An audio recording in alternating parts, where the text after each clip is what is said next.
Hello అండి, నమస్తే. నేను లలిత. ఈరోజు నైట్ డిన్నర్లోకి నేను కిచిడి చేస్తున్నా అండి.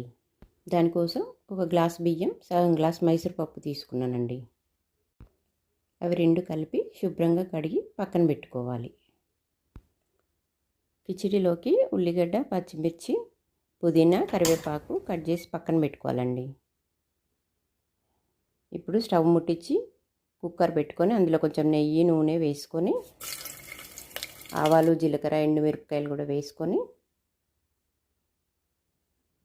ఇప్పుడు ఉల్లిగడ్డ, పచ్చిమిర్చి, పుదీనా, కరివేపాకు అన్నీ వేసి బాగా కలిపి కొంచెం అల్లం పేస్ట్ కూడా వేయాలండి.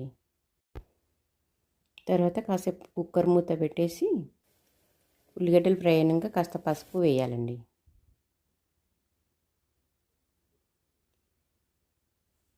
ఇప్పుడు మనం కడిగి పెట్టుకున్న రైస్ వేద్దామండి. అందులో రైస్ వేసి బాగా కలిపి కొంచెం సాల్ట్ కూడా వేయాలండి అందులోనే.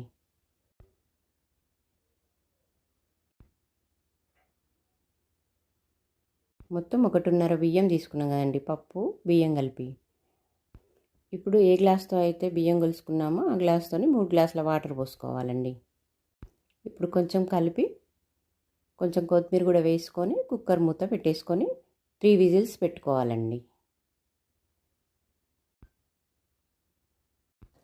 3 విజిల్స్కి రైస్ అయిపోతుందండి. ఇప్పుడు మనం దీనిలోకి పెరుగు పచ్చడి చేసుకుందాం.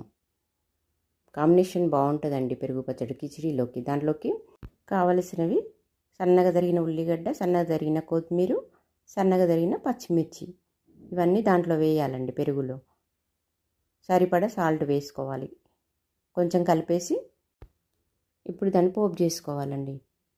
కడాయి పెట్టి కొంచెం నూనె వేసి అందులో ఆవాలు, జీలకర్ర, కరివేపాకు, పసుపు, కొంచెం ఇంగువ వేసి పెరుగు పోపు చేసేసుకోవాలండి. కిచిడీలోకి పెరుగు పచ్చడి కాంబినేషన్ చాలా బాగుంటుందండి. కిచిడి వేడివేడిగా ఉన్నప్పుడు ఏమైనా పచ్చళ్ళు పెట్టుకొని కూడా తినొచ్చండి. కానీ ఏం కూరలు లేనప్పుడు తొందరగా అయిపోతుందండి. టేస్ట్ ఉంటుంది, డైజెషన్ కూడా తొందరగా అవుతుందండి. అందరూ ఇష్టపడి తింటారు ఇంట్లో కూడా. మీరు కూడా ట్రై చేయండి. Thank you.